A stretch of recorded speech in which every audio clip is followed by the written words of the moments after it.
5, 16, 19, 21, 30, 3 and 10. Check results. Are you ready? I swear to God, this mic better be working. It's so temperamental. And it's temperamental at the best of times anyway, wherever I am. But when I'm here, in particular on the boat, for some reason the mic is just very temperamental if it wants to be studio sounding, which is a bad thing. Like stereo sounding, sorry. Or if it wants to sound... And even when it sounds good, by the way, it's still shit. So, yeah. But hopefully it is working at the moment. Not much to talk about. I'm going to slow day. Slow week, slow day is the right one. I actually have my laptop here though now, so I can actually Google some things I need to Google it, which is a nice bonus to have sometimes because often I don't have that and it's quite annoying. But yeah, you know what was on the weekend? Was it the weekend? Well, what's the day today first of all? What? Actually, what is it? I believe it's a Monday, but I have no way of knowing. Yeah, it's a Monday. Crazy. I don't remember. I don't know days anymore. Like the days of the week, you truly are. They are just a fiction of our imagination. They're just not real. The second you stop going to school, not entirely true. If you're working Monday to Friday every week, you're still gonna understand the general weekdays. But I never went into jobs that did that. Maybe because I'm lazy. Maybe because just by chance, and I never wanted to. Like the first job I did, 0 hour contract, and I ended up working actually like 6 days a week, so I was working technically more, but it would just be random. It would just be like some days you do 6 in a row, and then you get 2 days off, and you do 7 in a row. Then you might get 3 days off, and it'd just be all random days. And then the next job I did was actually more regimented. It was like I think it was Friday to Monday, so no social life, night shifts. Don't know why I'm telling you this. Then it went kind of, here and there. It's some really, really weird, because most of my jobs I've worked really weird hours, like either night shifts or like 3 in the morning till like 10 in the morning or something, like weird shifts like that. But it's always make sure, the most important thing is I prefer to work that because the trains are quieter getting in and out of work, and you're usually not working with customers if it's a night shift or something like that. It's just easier, just kind of do your thing, get your head down, sneak a little cheeky earphone in, no one's going to notice. But so I do that, and I don't mind doing that kind of thing as well, the tiredness of it or whatever, as long as it's not these days you're working. I like that it can be different, or I'll go insane. But yeah, again, I don't know why I'm mentioning this. Oh yeah, because I never know what day of the week it is. Yeah, because I always did since school. I've always done 0 hour shifts, and now the job I do, it's like kind of agency work. So you just get sent something, and that could be whenever, random day, and then you go do it, and it's always in a different location, which is nice because it's like, I don't know. I think what killed me with most jobs, because I'll be honest, I've never kept a job. I guess technically this job I have now I've had for longer than this period of time, but no other job have I kept longer than 4 months. Basically the probation period, because if you don't know, most jobs have a probationary period, where you're working there, but you're kind of on trial or whatever, and they're kind of just, I don't know the difference between being on probation or not, but I think they kind of keep you there, and you're making mistakes and this and that, and if you are, they extend your probation and things like that. I'd basically run the course of the probation and then just leave anyway, because I just get sick of it, either the management, because it's all nice and friendly at first, then you kind of just lose it with them eventually, or they lose it with you, usually the latter. Just incompetence, I guess. You just kind of get bored in the same journey in every day. It just gets mind numbing. So like to work random days, you go to different places. It's like, and the places might be further. Like I could be working at a place which is in walking distance or like one stop away. And now if I need to get somewhere for work, I might have to get like 3 trains, and it's over 90 minutes away sometimes. But it's like, it's different at least. Though it's different. But yeah, I'll say that. No one gives a fuck. The reason I brought this up is because I was going to basically say on the weekend, and I couldn't remember that it was on the weekend because I forget what day it is all the time because of everything I just said. But there was that charity match where all the YouTubers play in that. It was at London Stadium. It was sold out, and I did actually watch it, but I didn't, while watching it, think to myself, this doesn't look sold out, because it looked like there was bare empty seats. But then I saw like photography and images come out afterwards and replays. Very hot day, a lot of white t-shirts, and when you have a lot of white t-shirts, it makes the stadium look like as full as it was. But actually, it was full, to be fair, for the most part. And you had everyone out there. I saw all the goals. There was a couple bangers in there. We love to see that. Love to see a couple bangers. I think they probably got everything they wanted from it. They probably got the moments they wanted. They got missed penalties. They got like high scoring game. They got the guy. They got Bazooka scoring in his team he supports stadiums. They got these nice moments they wanted. I think though, you know, the bad goalkeeping thing there. It's kind of happened 2 years in a row now, and it's nice for high scoring games, but I think you kind of lose some of the competitive edge. And don't be fooled, it's just a charity match, but still, and it only happened in the last 5 minutes. But the goalkeeper being up on the halfway line, basically trying to give them goals to make it more entertaining, because the goalkeeper was so bad. It's like you want it to feel a little bit more, um, So it's hard though, because you know, you want slightly better goalkeepers, but then you risk a really low scoring game. So what I would say is just improve your shooting, and then hopefully you get the best of both worlds. Because I think just as exciting is a pristine save. That's nice as well. I like to see that too. I like to see it's not that easy. Okay, here's something actually I just remembered. So there's something on like the screen, and I keep thinking it's on my face, but it's not. It's on the screen. Sorry.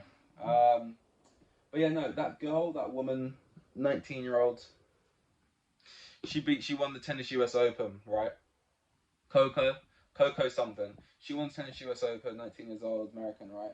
And it just reminded so much things to me off of the reaction of that, which is like, first of all, like I've always like my number one places where I want to travel was like New York and a couple other places in America. So like I've got like nothing. Well, I've got nothing really against New York and like North America in general. Like I want to go there. I want to travel there. There are a lot of places in North America are towards the top of my list of places I want to travel to. But recently, and more than anything else, and there's probably a lot of things you could look to, more than anything else, the whole Americans around sport thing, which kind of first cropped up with the whole Noah Lyles thing and the comments he made about NBA champions calling themselves world champions, right? So since then, a lot of different examples of things of Americans and the way they are about sport, and it's just really been pissing me the fuck off. Because basically, this was a little thing which kind of just like triggered it and made me look back at all these things that happened in the last couple of weeks. She wins that open thing, and then people are tweeting out stuff like, she's the first teenager to do it. She's the first teenager to win the US Open since Serena Williams in this year, 2002 or whatever. And it's like, well, just factually incorrect. There's been about 3 other teenagers who've done it since then. But not America. What they meant to say, and they did correct it afterwards, to be fair. What they meant to say was the first American teenager to do it since Serena Williams. But it's like, what, the first American teenager who is of, with braids in her hair, and like, how specific you want to get here now? But yeah, no, it's still impressive. I'm not taking that away. But what I'm saying is, people with the caption like, first teenagers to do it since Serena, and it's like we've had 3 teenagers to do it since then, and don't even try and tell me you forgot them, because one of them was Emma Raducanu, who literally did it like a year or 2 ago, and was younger, and she was younger than her. She was 18. There's a year in it. Coco was 19. Emma Raducanu was 18. But she literally, and it's in recent memory, and she was younger. That's something I got thinking about. The whole like Noah Lyles thing. And something else as well. Americans have been getting a bit better at soccer. They've got a couple of decent players. And when I say they've been getting better, I just mean looking like they at least have more of a chance of getting out of the group stage. Because like, let's look at the most recent tournament. They got out of the group stage and got knocked out in the round of 16 to Netherlands, right? So they're getting a bit better. But like when I say that, if I have to like tell you their best players, it's like Christian Pulisic, who to be fair is now balling out in the Serie A after it didn't work out too well for Chelsea, who I support. Timothy Weah, who is one of those players who gets moves to big clubs all the time, but his output is never actually that good. But he just always gets great moves. But yeah, Timothy Weah. I guess like Brennan Aronson, who just got relegated of Leeds, is now on loan in the German league, I think. Like Yunus Musa, also at AC Milan now, and it's like they're decent, but a lot of them, if they were playing in the Premier League, would be playing for clubs sort of bottom 5, bottom 10, bottom half of the table clubs, and they're getting better, but like not good enough. Like no one. Basically, what I'm trying to say, they've got a lot of good young players coming through, but no one on the level which would warrant people saying, "See, See, I told you. As the second Americans take an interest in soccer, um, we would run this sport. Basically saying the reason why America, the men's team, are shit at soccer is because we think it's a girls' sport here. That's why we only put interest in the girls' team, and that's why the girls' team dominate. Which, by the way, do they even dominate still? Like I know there was a period of time fairly recently where they were the team who just win everything. Like I don't even know how true that is. Let me see. Women's World Cup. World Cup. I'm very slow at typing with one hand. I say this every time. World Cup winners. Get me on Wikipedia right now. I'm trying to make a point. Um, where's the winners then? Here we are. Wait, is this it? Hosts. These are hosts. Attendance. Are these the winners or what then? Results. Champions. Here we go. And is this going down or up in terms of years? That's 1991. Okay. Let me start in 1991. 2023. Okay, yeah. So like America have won it the most times. One, two, three, four times. Germany have won it twice. Norway's got one. Spain just won the most recent one.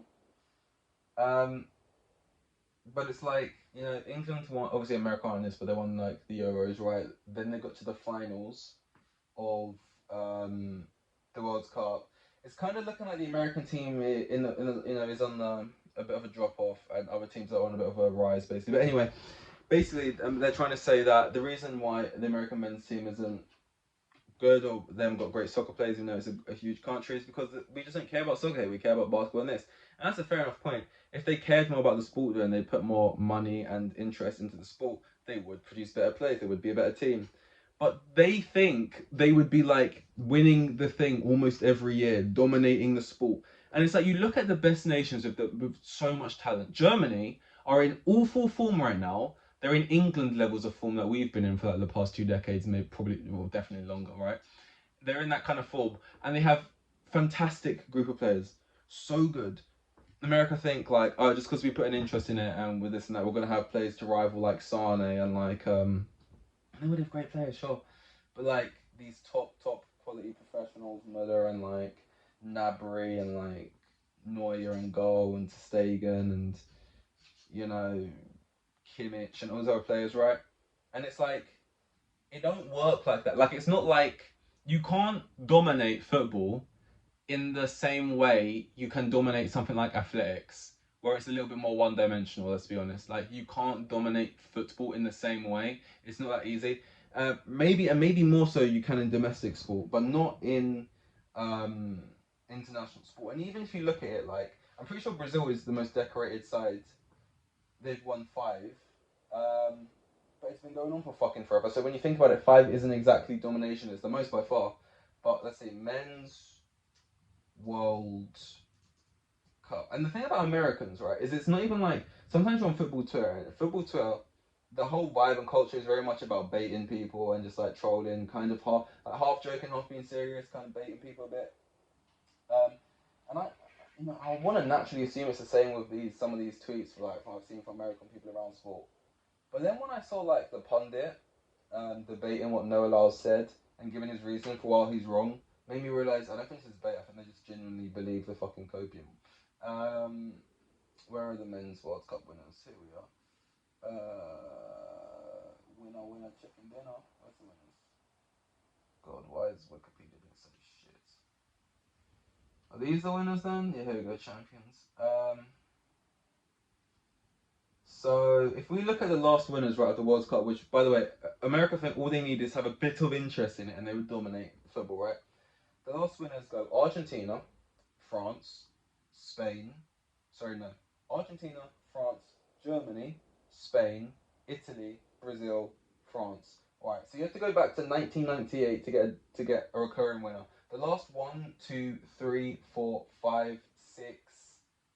The last 6 years, well, the last six every 4 years times, it's been a different nation. So, can we shut the fuck up, please? It's not that easy. Also, the American men's national team just lost. Didn't even get top three. Didn't get a medal. They played the third place playoff thing. Didn't even beat Canada to get bronze in this like World Basketball World Cup thing, right?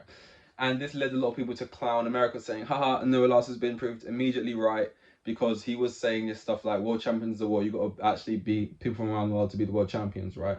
And as much as this is like a slightly embarrassing thing for like American basketball, America getting knocked out, right, is irrelevant actually to the actual point. And I think a lot of people saying, haha, see, Noah Lyles was right underneath the posts of America getting knocked out at the World Cup, are missing the reason why he's right. It's like people are getting the right answer, which is they shouldn't be world champions in the NBA and stuff, and why that makes sense. But like they got their own working out. Because like no matter how well America do or don't do in like World Cups or Olympics is irrelevant to like the point that is making. It's not that it's not. This isn't a personal attack on American people. And I feel like all the pundits and current players are taking it as a personal thing, and that's why they're just saying so it doesn't make sense. It's not about American people, because if you look at a lot of the athletes coming out and saying stuff, and the pundits, they are all American, right? Being American. And the point isn't Americans aren't that good at basketball, but they think they're the best in the world. It's not like, I don't know if this is what happened, but technically speaking, firstly, America don't send their best team. This is not the point, but even more so, is that the American team could come up against and get knocked out by a Germany team that has better NBA players called up for it than the American team took for it. Like, it's NBA. It's point is this isn't the point.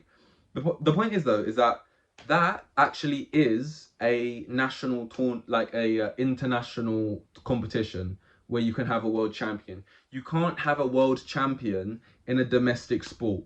And like regardless, no one is saying that like, oh, there's only Americans playing for these teams. Yes, you have different people from different countries playing for these teams. Yes, they're coming from all around the world. But they're competing in a sport in one place, North America, Canada, America, right, against each other. In a domestic sport, in a league like that, if you want to be a world champion in that facet, let's forget fucking international ball. That's irrelevant to the point about NBA people calling themselves world champion.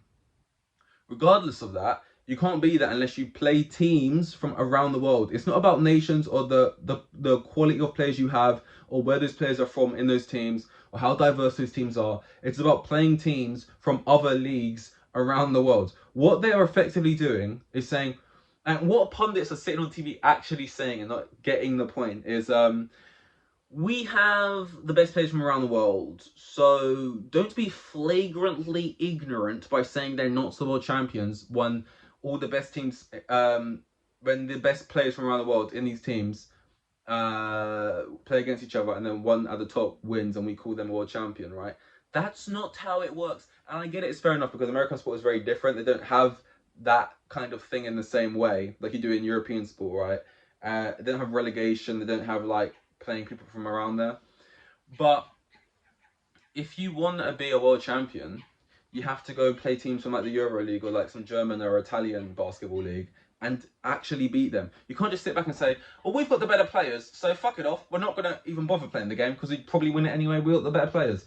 It doesn't work like that. Teams with better players on paper don't always beat teams with worse players on paper. That's why we play the games. That's the whole point of it, you know? Because anything can happen. That's the whole illusion we're trying to give, you know? That's the whole entertainment side of it. Let's just fuck the FA Cup off. Not let any of the Sunday League teams compete. They're not fucking winning anyway. They've got shit teams. It's like, what are we doing? If you look at the Club World Cup in football, we could very easily say the team who won the Champions League, just call them world champions, but you don't. You call them the champions of Europe because they still have to play the Club World Cup, where they play teams from like Middle Eastern countries or like from South America, like the Brazilian countries. And guess what? Most times you play that game, you play the Club World Cup, and the team who won the Champions League usually wins. They usually win, which would support the argument that yes, we understand that the team who wins the Champions League is more or less the world champion, but they're not, because they still have to prove it. And guess what? There is times, and guess what? That team who gets given the opportunity to play that big boy wins. Corinthians have beat Barcelona and been the Club World Champions because it was given the opportunity to do so. We didn't just write it off and say, no, because we got the best players from around the world. We just won the Champions League where all the best teams are playing, so we don't need to fucking play you. We just are the world champions, even though we haven't played the teams from the big leagues in South America. You know what I mean? So it's so like, bro, like it's not a personal attack on the NBA or the quality of it or American people in particular. It's just that if you want to be, and it wouldn't even take much. All it would even take is saying all is like because like it's different. The Premier League is the best league in the world, but the second best leagues in the world are closer to the Premier League as the second best leagues in the world are for NBA, right?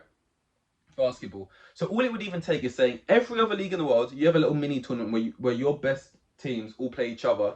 The best EuroLeague team, like Germany, Italy's league's best team, you all play each other, and then the NBA champions will play whoever beats you in your little tournament from all the European teams or wherever else around the world, and then that team plays the NBA champion team, and then whichever team wins that one off, Club World Cup for basketball game is then the actual world champion. You can't just fucking arrogantly sit back and say, "Yeah, this is what we are," without doing it. We got the better players, so it's what we are. It's like you're just missing the point. You're missing the point.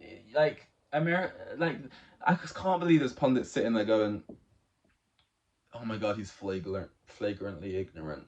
We have the best players from all around the world playing in the NBA. The NBA is built up. It's a fantastic organization. This and that, and they're all playing against each other. These are the best teams in the world. So if you win it, you're the world champion. It's just an American way of playing sport where they just like initially don't understand what people are saying. Like that's not what being a world champion is in a domestic sense, but whatever. That I guess they'll just go ahead. It's just crazy to call someone flagrantly ignorant when you're the one who doesn't get it, and when everyone is telling you, by the way, from around the world, right, and other sports who actually this has been happening for ages, who get it more, to tell you and to just not even and to be ignorant yourself is just crazy. But that's all. I'm sputtering. Got to get the fan on. Got to get the hoodie off. Thank you. This is 200 something. I'll see you in the next one. Bye. Here with the kids, and had like 3 kids, and the geezer was probably on like maximum 20 bags a year. Like the most boring bloke you'll ever meet. He was like a hero.